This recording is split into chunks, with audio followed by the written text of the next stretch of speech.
رمضان آ رہا ہے، تیاری کرو. جیسے حج پر جانے سے پہلے معافیاں مانگتے ہو، رمضان سے پہلے بھی ایک دوسرے سے معافی مانگو، ایک دوسرے کو معاف کرو، ایک دوسرے کو درگزر کرو، خود جا کے معافی مانگ لو. اللہ آپ کا مقام اونچا کر دے گا، مرتبہ اونچا کر دے گا. آخری رات اللہ تعالیٰ فرماتے ہیں جاؤ، تمہارے رات کی قیام اور دن کے روزے کے بدلے تمہیں سب کو معاف کر دیا.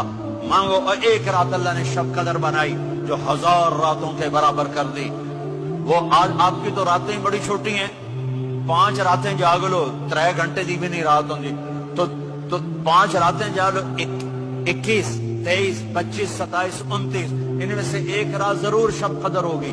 ایک رات کا جاگنا 80 سال کی عبادت سے بڑھیا ہو جائے گا. صرف ایک رات کا جاگنا، ایک رات کا جاگنا. ایک شرط ہے، دل میں بغض نہ ہو، نفرت نہ ہو، حقارت نہ ہو. کسی مسلمان کو حقیر نہ جانو، بلکہ کسی انسان کو حقیر نہ جانو. تو